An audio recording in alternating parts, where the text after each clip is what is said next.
what I liked about the team in the '90s with the Dallas Cowboys, and that Washington game, even though we lost it, we knew we had arrived. That was the impact of that Washington game was. Let's fast forward to week 5. You went up against the defending champion at the time, the Giants. You had lost 6 times against them in a row. And Michael Irvin, I remember it very well. He caught a pass and he broke the tackle from Mark Collins and went 23 yards for a touchdown. Talk about that game as the Giants lost to finally to the Cowboys 21-16. But and here again, that's what I was trying to say earlier is that those were the two beasts in our conference. And in the '90s, the NFC East was a beast conference. I mean, it wasn't no pass and dash. It was you run and ground, and it was like you had to play tough defense and run the football in that conference. And if you couldn't do neither one of those, and the Giants set the tone. I mean, we already know about what they did on defense with Lawrence Taylor and all them cats that they was getting down with, and then they was able to run and maintain. Phil Sims was not allowing bad things to happen. He was managing games, and but for some reason, you can see the tide was turning because we came with strength, speed, and a little arrogance and cockiness. And once we beat the Giants, we knew we had arrived. We knew that the conference was ours. We knew, and it started with our head coach, you know, and he had been preaching that from the days that he had signed myself. He had signed Jay Novacek. He had signed, and then they ended up making a great trade for Charles Haley and a couple other components. So he knew what we had. You know, it was so funny because a lot of those guys, I think I had 7 of my teammates from UCLA on that particular team. Um, so Jimmy had done a great job putting a bunch of renegades together on defense, and then he just added key pieces on offense. And he knew once we beat the Giants, we have arrived. Okay, so the Redskins, the second time you played them, they were undefeated. You beat them 21, 24-21. Talk about that win, knocking off the undefeated Redskins. Yeah, and that was really that was the piece right there. Being able to know that you can finally beat the top teams in your particular conference. And being able to say what we went 92, so they went 91, but they was still the key component. We wasn't worried about San Francisco. We wasn't actually worried about any team outside of our conference at that time. The point and outside our division, I should say, because we probably had the toughest division in the '90s.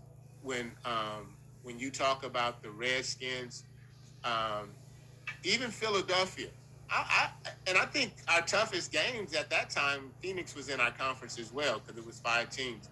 I think even Phoenix, they played us like at the top, but they just couldn't get over the top with us.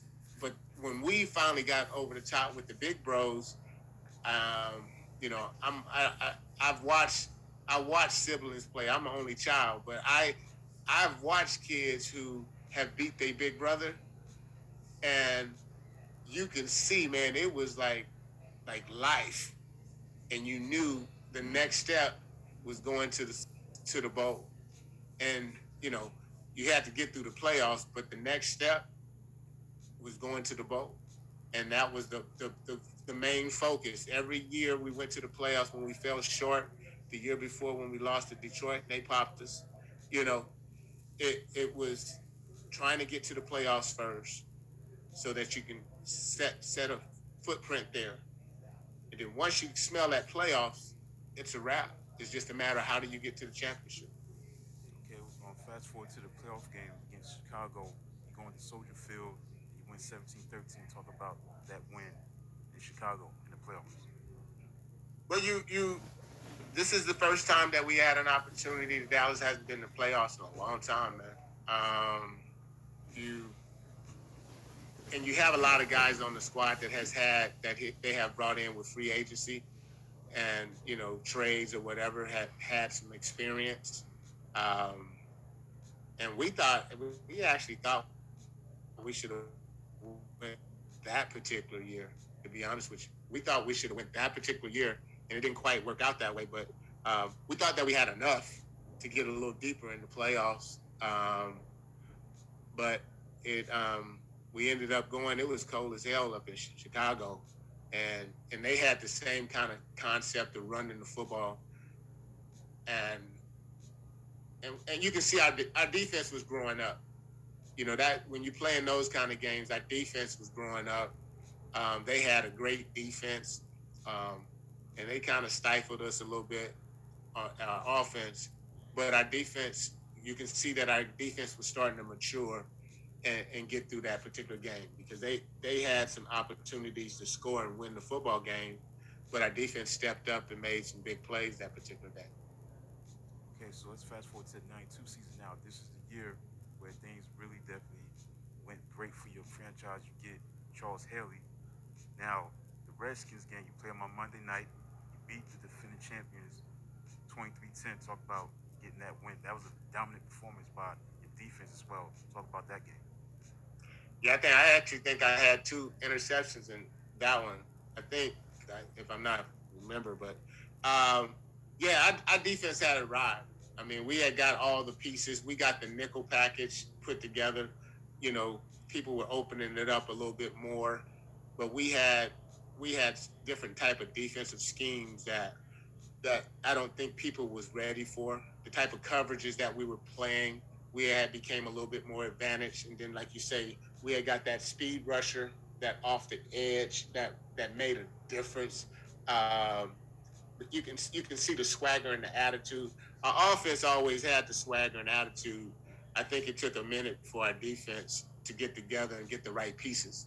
I think that was the year that we had picked up a couple young dudes on the corner with Kevin Smith and Larry Brown, and then Darren Woodson had came in to replace me, but he was not quite ready at that point in time.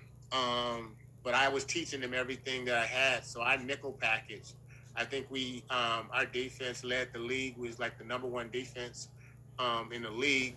But not only that, um, we was number one in third down conversion, which a lot of people, like I tell you, man, when you able to play quality defense and manage and score points on offense, I know a lot of people love, all the things that happen on offense, but this thing don't really work. You ain't winning championships unless you playing defense. Okay, so let's fast forward to the playoffs that year. You beat the Eagles 34-10. Shut down Randall Cunningham. You did what you had to do. You had 5 sacks. Jimmy Smith had 114 yards. Talk about that win against the Eagles as you one win away from the Super Bowl. You had to play San Francisco, but talk about that win against the Eagles. Yeah, man. Here again, like I told you, um, now I'm not gonna say I feel sorry for Randall Cunningham. It's just that the pipeline that he had to go through. Any other time you put Randall Cunningham in this day and age, he probably would have led teams, with his skill set, was more fit for this generation than the generation that we had. Because as long as he can throw the football, but if they couldn't run the football, you had to be balanced in the 90s, in the 80s. Matter of fact, in the 70s, even. You had to be balanced. You had to be able to run that rock and loosen it up and then be able to pull it out, then throw it down the field. Um, Not like in the day and age now where they pass happy and you can't touch nobody. Um, Randall unfortunately did not have enough, especially on both sides. Actually, I don't think their defense was good enough to stop our offense, and their offense was not good enough to beat our defense. And our special teams always stepped up big, no matter who, may it be Kmart, may it be Kevin Williams. I mean, we had all the pieces in '92. We had all the pieces in '92, and you couldn't tell us. And we were still the youngest team in the league at that time. Mm-hmm. So, and so we not only was we the swagger of being the youngest team in the league, but we was a bunch of arrogant dudes, man, just having a great time and Okay, so enjoying. now it's time to move forward to the big game, even more the championship game in San Francisco. They knew how to win. They won 4 Super Bowls, prior to this matchup. Talk about beating them, 30-20 in San Francisco. Oh man, I hate to say this though because my rival has always been San Francisco. When I played for the Rams, that was our rival. And then in the '90s, they became our rival. Um, Anytime you're playing against, Jerry Rice, anytime you're playing against um, Taylor, it's like, and in my opinion, I think John Taylor, if he wouldn't have had the off-field stuff, I think he would probably been one of the best receivers to ever play the game. He's um, they had so many weapons, you know, and they had that 5-out system that nobody quite understood. But from some reason, we got it. We figured it out, and we actually end up being successful in the field. Like I told you, because we come from a conference of grinding and playing quality defense and running the football, because it was a messy day that day. It had rained real bad up in San Francisco and Candlestick. And it wasn't a matter of if we were going to win the game. It was a matter of how we're going to win the game. 'Cause, and even if we would have lost it, you couldn't have told these young arrogant dudes that they lose the game. We walked off the bus thinking that we was the best team. We walked in the Candlestick thinking we were the best team, you know, and when it was all said and done, we was the best team.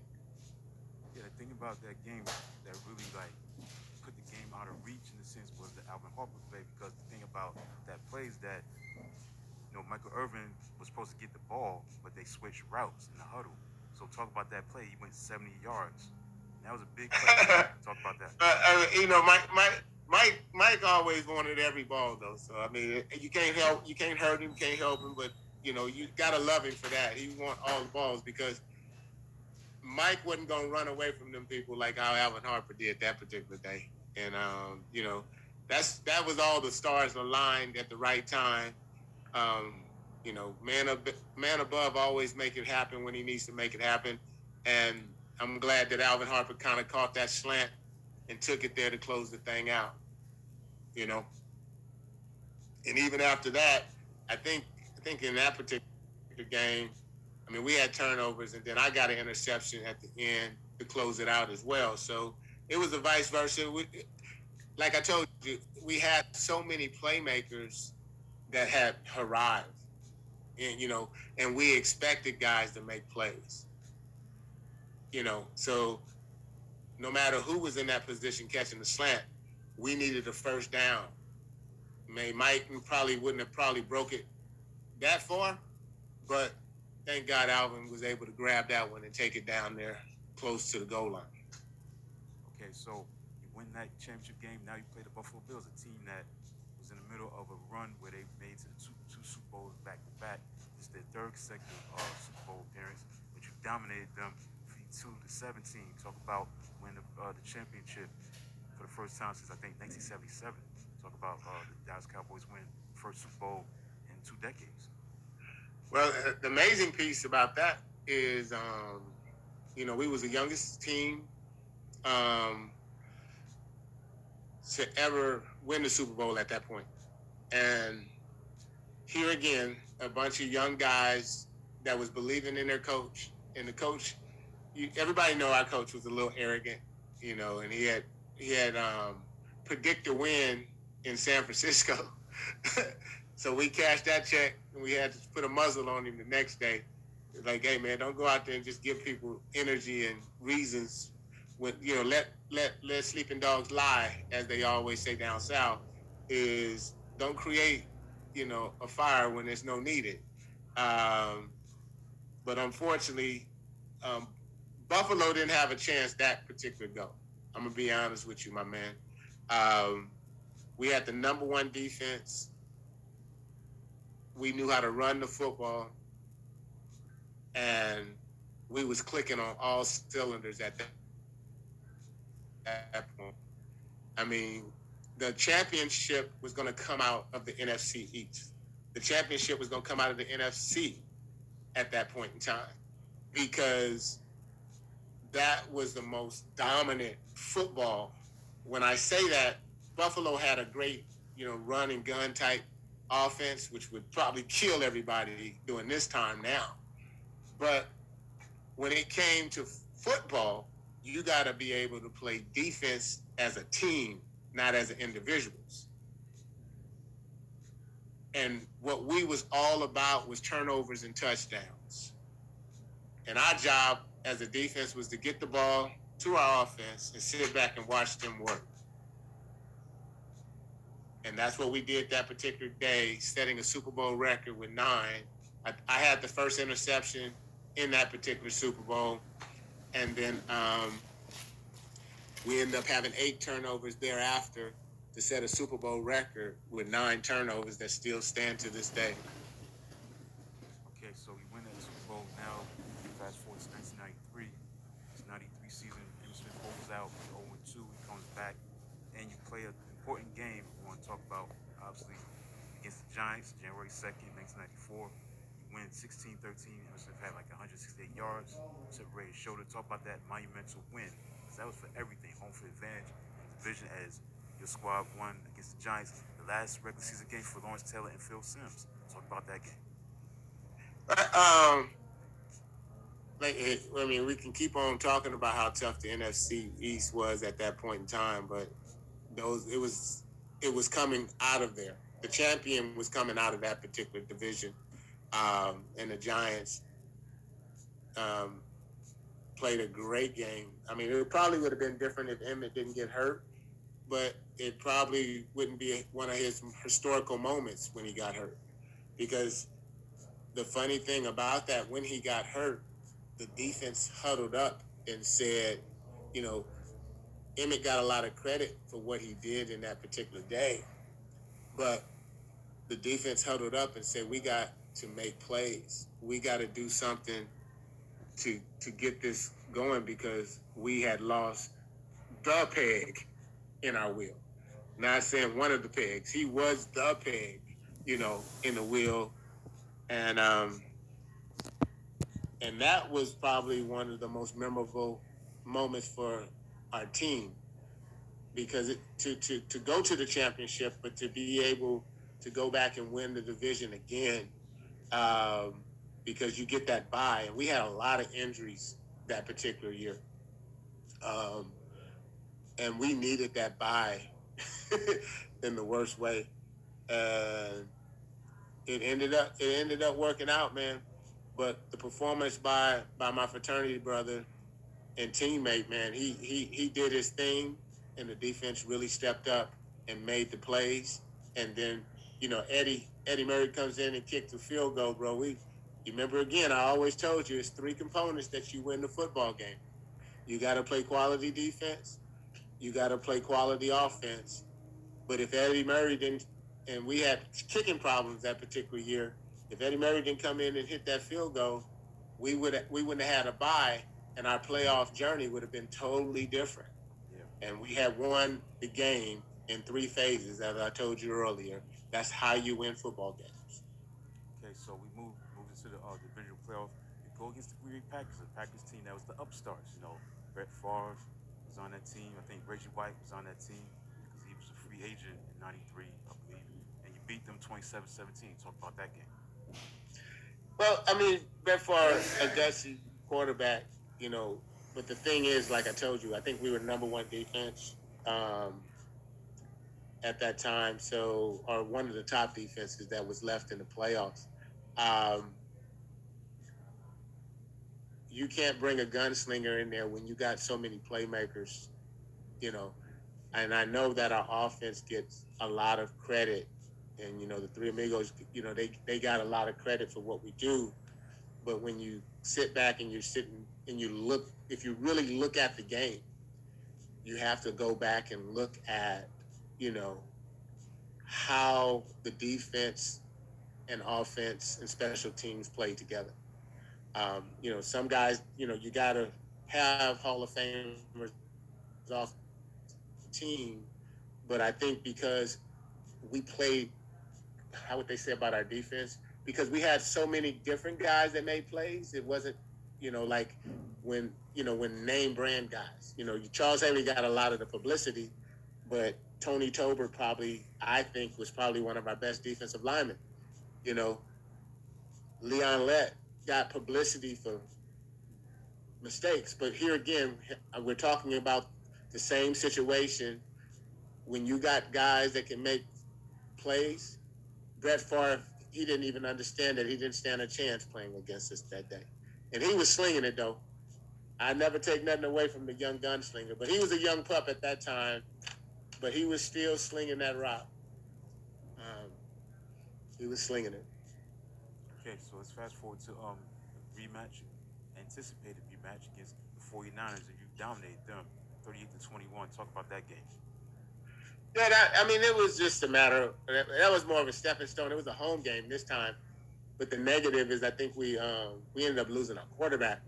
Um, Troy Aikman got knocked out the game, and Bernie Kosar. I remember this, and it's just so funny. This is Jimmy Johnson again. Um, my first year, we went to the playoffs, and I think Troy got hurt. No, it was the first year in the '90s, and Babe Loffenberg was the quarterback. And Jimmy Johnson, from that point on, always said that he would have a backup quarterback that can make plays. We playing in the NFC Championship. They signed Bernie Kosar. The year before, we had Steve Berline. They kind of stepped up at the, because Troy Aikman has always been a little vulnerable, you know, in getting through the season. So Jimmy always had a quality quarterback after that first year with Steve Berline and being able to make sure that we had a guy that can impact the game. And lo and behold, Troy Aikman gets knocked out with a concussion, and he got kneed in the head. Um, and Bernie Kosar comes in and throws a saving winning touchdown to close this game out, and Alvin Harper takes it to the house. Okay, so we go to Super Bowl again, play the Bills again. I want to get into obviously your signature moment of your career in a sense because you win 30-13, but the thing is the game turned. Leon Lett forced the fumble on Thurman Thomas. You picked it up, recovered it, you ran like 46 yards for a touchdown. You tied it up at 13-13. And Emmitt Smith dominated the game. That line scrimmage was dominated by the offensive line. But it was your fumble recovery and Leon Lett's forced fumble that turned that game around. Talk about that. And also, do you feel that you should have been co-MVP along with Emmitt Smith? It's like in '77 when Harvey Martin and Randy White shared the co-MVP award. Talk about that. Well, let's actually go back before the fumble recovery. Is that I actually caused the the first fumble in the game to give us the 3 points. So we won by 17 points. Um, we won by 17 points, and I was responsible for 17 points. May it be. I caused the fumble. They kicked the field goal in the first half. Darren Woodson recovered the fumble. Um, then Leon Lett at the halftime, we wasn't really worried about it. We was playing good. It was just that you remember Troy Aikman was coming off a concussion, Yeah. and so you can tell that he wasn't on. Alvin Harper earlier in the game was wide open with his hand up, and normally Troy would whip around and kind of, you know, pop that to him, and we would have been up early in the game at that point. So we knew everybody. Our offense wasn't playing and clicking on all cylinders. Here again, quality defense. That's playing, that's keeping us in the game. And Buffalo's down our neck, man. And Thurman Thomas is doing his thing, but it was just a matter of time in the sense that we know what they do, we knew what they were about, and we knew. And I take nothing from Thurman Thomas, which is probably one of the best running backs to ever play the game, is that Buffalo, because they didn't play a physical game like how we played in the NFC East, we knew continue to hit them and hit them in their mouth, that ball was going to hit the ground. We knew that. We went into games, forcing our will on people in the 90s. And it wasn't just us, it was our whole division. May it be Washington, may it be, even like I told you, even Phoenix. Everybody in our division, that was how we played big boy football. We're still practicing in pass and inside run drill during the Super Bowl, and Buffalo's over there practicing in shoulder pads because, that's what they do. You know, we doing inside run drills during the Super Bowl time. So you see what was happening at the end of that one. I think I had 11 solo tackles, um, calls fumble recovery for a touchdown, and an interception. So, and that's just me, but that's not even the great plays that everybody else was making out there, you know? Um, but thank God, that's why it's called a team sport. Our offensive line clicked up. When we went in, Jimmy Johnson didn't have to say nothing at halftime. It was dudes, like I told you, our team, we look at each other and we keep each other accountable for it. So it was not, whoa, what happened here? What happened there? Guys looked at each other. I got you. We just need to play better. Guess what? We just need to play Dallas Cowboy football. Because the best team that we've ever played against, we practice against them every day. The best defense they ever played against, they practiced against us every day. And that's how we felt. We felt that we was the best team during those times. Okay, so when you two Super Bowls in a row, unfortunately, the breakup, Jerry Jones and Jimmy Johnson was crazy. Like, seeing them break up. Talk about that, man, because they had something special going on. What was your reaction when they unfortunately went their separate ways? Man, it was so funny. We was doing the camp. We was doing Emmett Smith camp in Pensacola. Matter of fact, it was me, Emmett, a couple other dudes that was there. Um, and we got a phone call, and Jimmy called us and say, "Hey, man, we gonna go separate ways. Our separate ways." I mean, we like what? You know what I'm saying? It's just like something like when you got something working and you building something and you done already accomplished it, and he made all these promises to all these dudes that came over free agency, and all we was doing was getting better. I mean, we was just getting better, and that machine probably could have won. I would have said if we went to 7 Super Bowls, we probably would have won 5 or 6 if we could stay healthy. I mean, and then remember, free agency was coming. It was opening up to a different level of free agency, and so it was no way that guys were starting to get paid different kind of money. It was no way that they had to make a decision on who they was going to pay, and I don't think it would have worked well for Jimmy um, with the type of free agency because he liked to keep all. He believed in having 53 dudes that can play. He believed that he want to have 2 starters at every position, and you were able to do that before free agency opened up. So and here again, because they didn't value defense as much, a lot of the guys from the free agency time was different. I mean, like you said, you brought Barry Switzer in there, the coach, and nothing taking nothing away from Barry Switzer, man. But you know, it didn't take much to coach that well-oiled machine. You just had to make sure that you had to keep it pushing. And Barry Switzer didn't bring the discipline that Jimmy brought to there because Barry Switzer felt grown men just should know how to behave.